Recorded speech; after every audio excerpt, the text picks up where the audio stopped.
আছি ফতেপুরের কাছে। তেল ভরার পর দুটো NS200 আমাদের দুটোরই স্টার্ট বন্ধ হয়ে গেছে। এই দেখুন পুরো জল, একদম পুরো জল, পুরো ফেসে গেছি বিচ্ছিরি ভাবে। क्या क्या लग रहा है ये? पानी। तो तेल में ही गलती है। हाँ तेल। এই যে দেখুন, এই যে নড়ছে এই লেয়ারটা, এইটা হচ্ছে জল।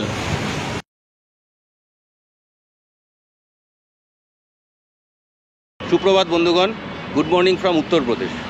এক্স্যাক্ট জায়গা বলছি না, তার কারণ হচ্ছে আমি নিজেও জানি না এই জায়গাটার এক্স্যাক্ট নাম কি। আমরা আছি কানপুরের কাছাকাছি, কানপুরের আউটস্কার্ট এটা। কানপুর শহর এখান থেকে 10-12 কিলোমিটার দূরে। আজ হচ্ছে 5 আগস্ট 2024। আজকে ভেবেছিলাম অনেক সকাল সকাল বেরোবো, বেরিয়ে যতটা পারি চলে যাব। ইনফ্যাক্ট 5টার সময় উঠেও পড়েছিলাম। এখন বাজে 9টা, এখন আমরা বেরোতে পারি না, আর একটু সময় লাগবে। তো দেখি কতটা কি যাওয়া যায়। কালকে আমরা ছিলাম এই হোটেলটাতে, আর খাওয়া দাওয়া করেছি এই ধাবাটাতে। এখানে শ্রাবণ মাসের কল্যাণে ননভেজ নট অ্যালাউড। এখন চলুন যাওয়া যাক এবার।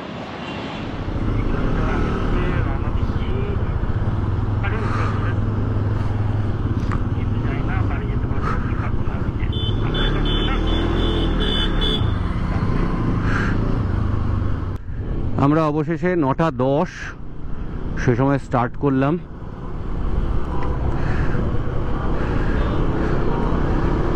এখান থেকে এলাহাবাদ, এখান থেকে বেনারস হচ্ছে 350 কিলোমিটারের মতন।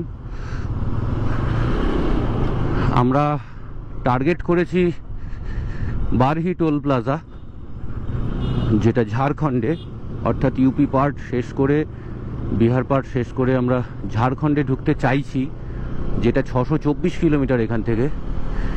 কিন্তু কতটা কি পারবো জানি না, কারণ বাপির আবার আজকে একটু পেটের সমস্যাও হয়েছে, আর কালকের বুকে ব্যথাটা ওর থেকেই যাচ্ছে। আমার যেমন চালিয়ে একটু রেস্ট নিলে খানিকটা অন্তত কমে, ওর সেটা হচ্ছে না, ওর কনস্ট্যান্ট থেকে যাচ্ছে বুকে আর পিঠের ব্যথাটা। তো আর এদিকে বৃষ্টিটা হচ্ছে না, কিন্তু গনগনে রোদ, মানে সকাল 9টাতেই এখন মনে হচ্ছে যেন বেলা 12টার মতন রোদের তেজ। তো এটা একটা টায়ারিং ফ্যাক্টর হবে।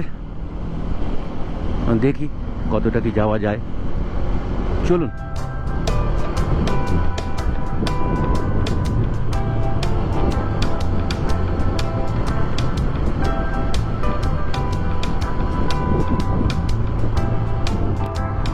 রাস্তা খুব একটা ভালো নয়, ওকে ওকে টাইপ, মাঝে মধ্যে খুচখাচ গর্ত টর্ত আছে। আর ইয়েটা বেশি, কোন দিকে, ওপরে না নিচে? নিচে। আর হচ্ছে গাড়ির চাপ প্রচণ্ড প্রচণ্ড গাড়ির চাপ। এই যে রাস্তায় মাঝে মধ্যে এরকম অবস্থা আছে, আর গাড়ির এই রকম চাপ, কাজেই ফাঁকা রাস্তায় টানার মতন ব্যাপার নেই এখানে।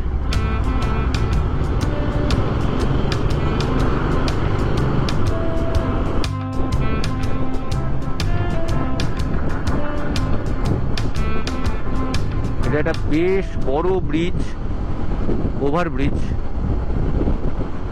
কানপুর শহরকে বাইপাস করে দেয়। এই নিচে কানপুর শহরের অংশ বিশেষ দেখা যাচ্ছে।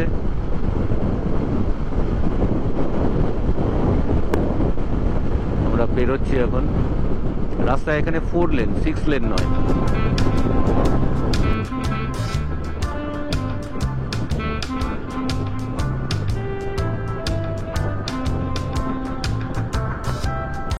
খুব লম্বা একটা ব্রিজ বেরোচ্ছি আমরা, পুরো কানপুর শহরটাকে ক্রস করিয়ে দেয় এটা।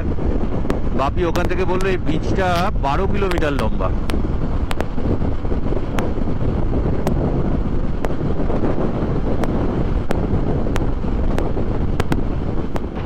আমরা যেখানে ছিলাম, যেখান থেকে স্টার্ট করেছি, সেখান থেকে প্রায় 80 কিলোমিটার মতন মোটামুটি ঠিকঠাক রাস্তায় আসলাম। তারপরে শুরু হয়েছে পরপর অনেকগুলো ডাইভারশন, এইটা তার মধ্যেই একটা। রাস্তা এই ডাইভারশনগুলোতে এরকম খারাপ, এরকম ডাইভারশন মাঝে মধ্যেই পড়ছে, তার ফলে খুব একটা স্পিডে চালানোর সুযোগ হচ্ছে না, আনইন্টারেক্টেডলি চালাতে পারছি না।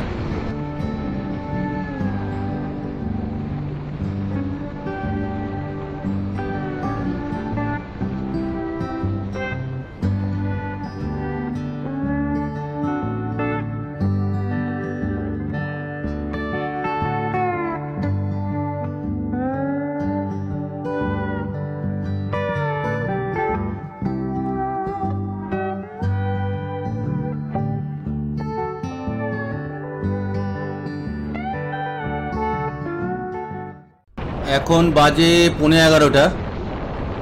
আমরা 100 কিলোমিটার কভার করলাম আমাদের যাত্রা শুরুর জায়গা থেকে। তারপর একটা রোড সাইড ছোট্ট দোকানে দাঁড়িয়েছিলাম, লোকাল দোকান, ঝুপড়ি টাইপের। তো সেখানে ঠান্ডা হয়ে যাওয়া আলুর চপ দিয়ে ব্রেকফাস্ট করলাম। সঙ্গে ছিল অত্যন্ত কড়া মিষ্টির, কিন্তু খেতে বেশ ভালো, এরকম প্যারা। আর একটা মিষ্টি, সেটার নাম কি বললো ঠিক বুঝতে পারলাম না, কিন্তু খেতে বেশ ভালো। সব মিলিয়ে আমাদের 50 টাকায় ব্রেকফাস্ট হয়ে গেল। কিন্তু এবার প্রেশারের ওষুধ খাওয়া হলো দুজনের। তারপর এখন আবার আমরা চলেছি।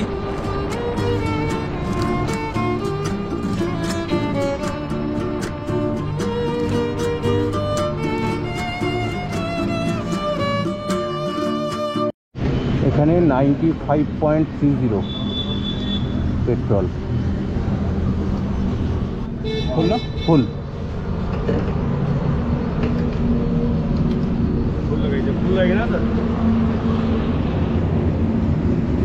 গেল। তেল দেওয়া 864 টাকা হয়েছে। পুরো ফেসে গেছি বিচ্ছিরিভাবে। পেট্রোল পাম্পটাতে তেল ভরলাম, তারপরে স্টার্ট নিচ্ছে না। এবার সামনেই একটা গ্যারেজ ছিল, সে গ্যারেজে এসছে, এবার মিস্ত্রি নেই। ওয়েট করে আছি, দেখি কি হবে। দুটো গাড়িতেই এক সমস্যা, কিন্তু একই সঙ্গে।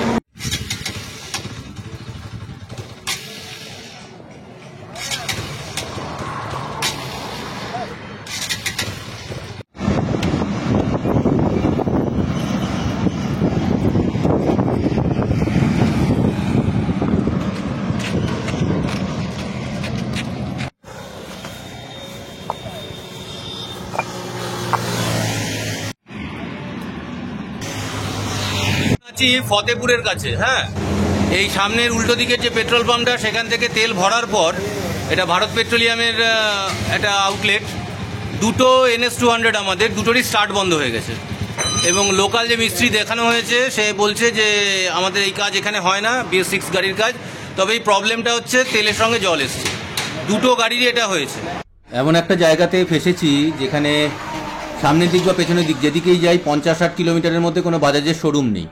আর এখানে স্থানীয় মেকানিকদের বক্তব্য হচ্ছে যে ওই শোরুমে গেলেও সেখানে এই FI ইঞ্জিন দেওয়া বাইকের সার্ভিসিং করার মতন মেকানিক আছে কিনা সন্দেহ। তার কারণ এই সব চত্বরে এখনও প্লাটিনা, স্প্লেন্ডার এই ধরনের বাইকই বেশি চলে। ফলে ওই জায়গাগুলোতে যদি কোনোভাবে পৌঁছতেও পারি, তাহলেও আমাদের কার্যোদ্ধার হবে কিনা সন্দেহ আছে। তো এই খবর শোনার পরে আমি বা বাপি, আমরা যে মেকানিকদের কাছে বাইক সার্ভিসিং করাই, তাদের সাথে ফোনে কথা বললাম। তারপর এখানকার স্থানীয় মেকানিকের সঙ্গেও তাদের কথা বলালাম।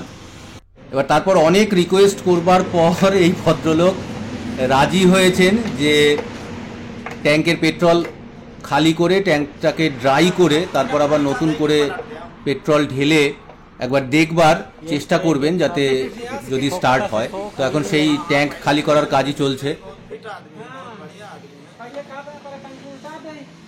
कोई सिस्टम नहीं है, कितना पानी हो या अबे यार पानी निकल रहा है, या अबे गाड़ी चल ना पाए कि टंकी खोले पाए।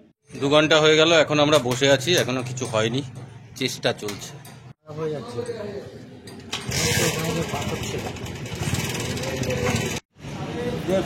এই দেখুন, পুরো জল, একদম পুরো জল। এইভাবে পেট্রোল বেরোয় নাকি? কি অবস্থা? क्या है भैया ये भाई? हेलो, क्या क्या लग रहा है ये? पानी। तो तेल में ही गलती है? हाँ, तेल। देखो ना, ये देखो नीचे को साफ बता रहा पानी, देख लो, ये पानी अलग चल रहा है। अभी इसमें नीचे बैठ जाएगा पानी जितना होगा, ऊपर आ जाएगी। अभी दिखाई देगा, बढ़िया साफ साफ दिखाई देगा। এই যে দেখুন, এই যে নড়ছে এই লেয়ারটা, এইটা হচ্ছে জল, আর বাকিটা তেল। এই জলটা ঢুকে যাওয়াতেই সমস্যাটা হয়েছে। এই যে লেয়ারটা,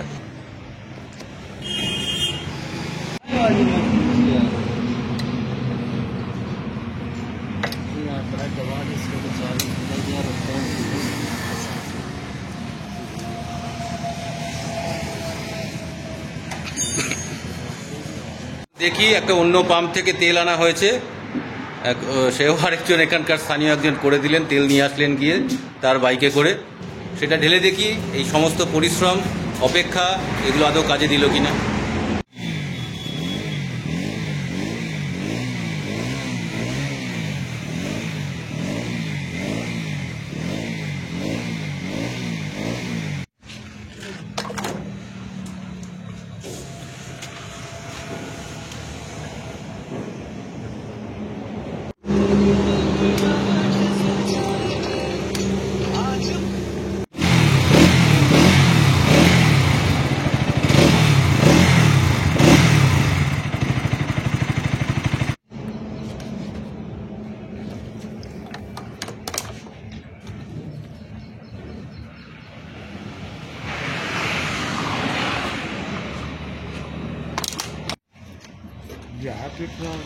देखो पेट्रोल हुआ देखो तो कहूँ कहाँ पे कचरा हंसता है। ये पेट्रोल अच्छा है। और पेट्रोल देखो ये पेट्रोल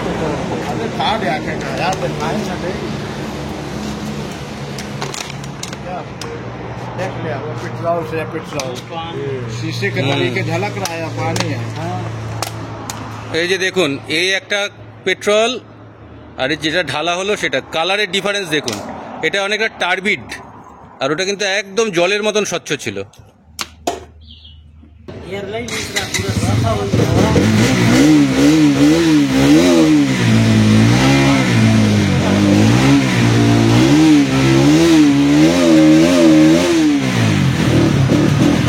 অবশেষে হয়েছে। দেখি এবার সামনে গিয়ে আবার ভালো করে তেল ভরতে হবে।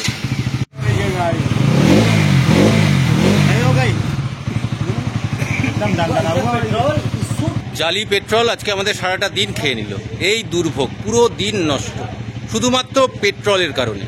পঙ্কজ এর গাড়ি থেকেই আমরা তেল বার করলাম, এগিয়ে অন্য পাম্প থেকে তেল নিয়ে এসছে গাড়িতে করে, এমনি বোতলে দেয়নি, বার করে সেখান থেকে আমরা করলাম। থ্যাংক ইউ, হ্যাঁ বহুত মদদ কি আপ লোগों ने। থ্যাংক ইউ দাদা, থ্যাংক ইউ। চলো যাই। ঠিক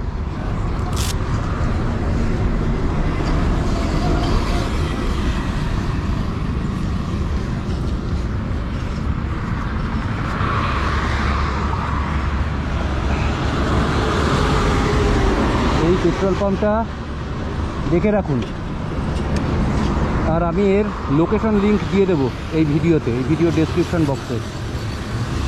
please please please avoid this. আমাদের যে কতগুলো ক্ষতি হলো তা একে একে বলছি যেতে যেতে।